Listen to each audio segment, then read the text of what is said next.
आप हीलिंग से करो, लेकिन फॉरगिवनेस करनी है। ये सोल टू सोल माफी मांगना है, जाके उसको पकड़ के हिलाना नहीं, अरे मैंने माफी मांगा तुमसे। You got my point? क्योंकि आपने उसके मन को दुखाया है, आपने उसके सोल में कर्मा के बीज बोए हैं, तो वो आपको अपने सोल टू सोल माफी मांगनी है। You got? और वो हीलिंग ही कर सकता है। समझ में कि नहीं? एफर्मेशन क्या करेगा? थॉट टू थॉट चेंज करेगा। मेडिटेशन क्या करेगा? सेल्फ रियलाइजेशन करेगा, आपको अपनी गलतियों का एहसास होगा। मेडिटेशन किसको हील नहीं कर सकता? दूसरे को हील नहीं कर सकता। क्या मैं आपके लिए मेडिटेशन कर सकता हूँ? क्या मैं आपके लिए योगा कर सकता हूँ? नहीं कर सकता। मैं आपके लिए सिर्फ हीलिंग कर सकता हूँ, और उतनी ही हीलिंग कर सकता हूँ जितना मेरा आपके साथ कर्म है, उससे ज्यादा हीलिंग भी नहीं कर सकता। ये भी बात सही है।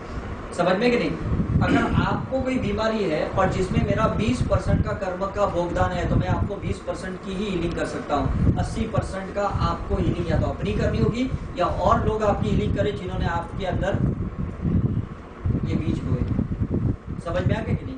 काफी लोग मुझे पूछते हैं, सर मैं इतने साल से हीलिंग करती हूँ, मुझे अभी भी रिजल्ट क्यों नहीं मिलता? क्योंकि ये कलेक्टिव कर्मा है। ये सारे उन लोगों को, उन आत्माओं को वापस आना होगा और उनसे फॉरगिवनेस करनी होगी। पहले के जमाने में सत्संग करते थे, पहले के जमाने में मंदिरों में जाके सामायिक प्रतिक्रमण सब साथ में करते थे। ये सब क्यों करते थे? क्योंकि हम एक दूसरे से जो भी करते हैं ना, इच्छा विलोकन, या हम कोई मर जाता है तो प्रार्थना ऑर्गेनाइज करते हैं, फॉरगिवनेस करते हैं, है ना?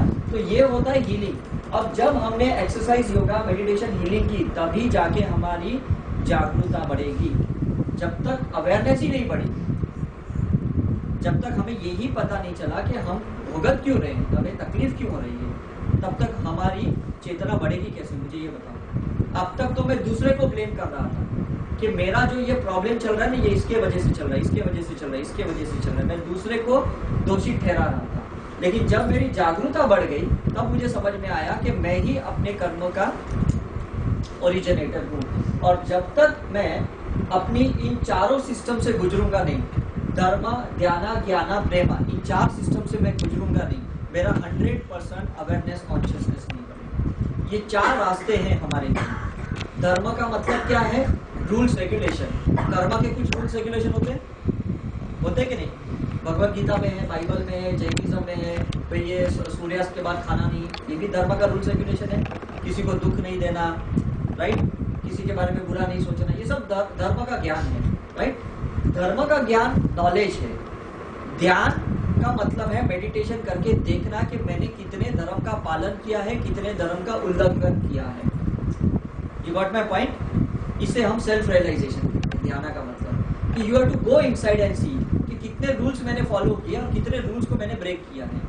अब जितने मैंने रूल्स को ब्रेक किया है, उसका मुझे ज्ञान लेना होगा, नॉलेज लेना होगा,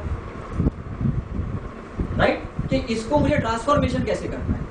अब मैंने गलती तो कर ली है, किसी के लिए बुरा तो बोल दिया है, किसी के लिए बुरा तो सोच लिया है, किसी के साथ बुरा व्यवहार तो किया है। अब मुझे उसको चेंज कैसे करना? सेल्फ रियलाइजेशन बुद्धा को हुआ 7 साल के बाद।